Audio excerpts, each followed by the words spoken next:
এই যদি আমরা শিরিক করি, শিরিকের গুনাহ যদি আমরা করি, আমাদের শাস্তি কি রয়েছে? যদি আমরা শিরিকের গুনাহ করি, মুসলমান ভাইরা আমার এই কথাগুলো মনোযোগ সহকারে যদি আমরা শিরিক করি, তাহলে আমাদের কি শাস্তি রয়েছে?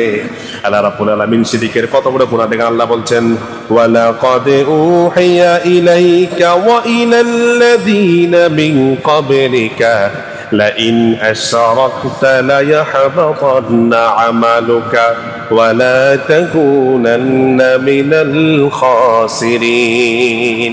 আল্লাহ নবীকে বলছেন, হাবিব ওয়ালাকাদ উহিয়া ইলাইকা, আমি আপনার প্রতি ওহী প্রেরণ করেছি, ওয়া ইলাল্লাযীনা মিন ক্বাবলি, আপনার পূর্ববর্তী যত নবী তারা গত হয়েছে তাদেরকে আমি ওহী প্রেরণ করেছি। মানে হলো আমি আল্লাহ তাদেরকে আদেশ করেছি, সেই আদেশটা আমি আপনাকেও করছি। লাইন আশরাকতা, হাবিব যদি আপনি শিরিক করেন, যদি আমি আল্লাহর সাথে আপনি অংশীদারিত্ব করেন, লায়াহবাতান্না আমালুকা, আমি আল্লাহ বলছি আপনার সমস্ত আমলগুলো নষ্ট হয়ে যাবে।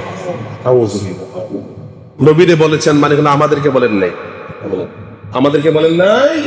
নবী কি শিরিক করেছেন? না, নবীকে বলা মানে হলো আমাদেরকে বলা। বন্ধুগণ আমার, ভাইয়ার আমার, গভীর মনোযোগ।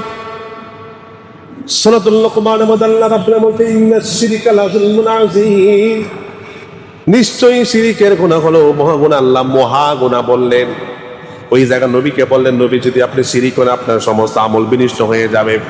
আপনি যদি 5 ওয়াক্ত জামাতের সাথে যদি নামাজ আদায় করেন, যদি আপনি ভালো কাজ করেন, যদি আপনি রমাদান মাসে রোজা রাখেন, যদি আপনি নফল রোজা রাখেন, আপনি নামাজ পড়তে পড়তে সাজদা দিতে আপনার কপালের মধ্যে কালো দাগ পড়ে গিয়েছে, বন্ধু যদি আপনি শিরিক যদি করেন, আপনার সমস্ত আমল বিনষ্ট হয়ে যাবে। আল্লাহ বলছে, ইন্নাশ শিরকা লাযুলমুন আযীম, নিশ্চয়ই শিরিক হলো মহা গুনাহ, শিরিকের গুনাহ করা যাবে না।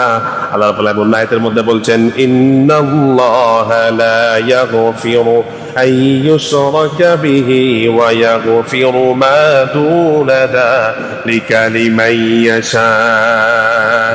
আল্লাহ রাব্বুল আলামিন বলছেন, হাবিব আমার, বন্ধু আমার, ইন্নাল্লাহা লা ইয়াগফিরু আন ইউশরাকা বিহি ওয়া ইয়াগফিরু মা দুনা যালিকা লিমান ইয়াশা। আমি আল্লাহ রাব্বুল আলামিন যা চাই সমস্ত গুনাহ মাফ করে দেব, কিন্তু শিরকের গুনাহ আমি আল্লাহ মাফ করব না। আল্লাহ শিরকের গুনাহ ছাড়া সমস্ত গুনাহ আল্লাহ চাইলে মাফ করে দিবেন, কিন্তু শিরকের গুনাহ আল্লাহ মাফ করবেন না আল্লাহ।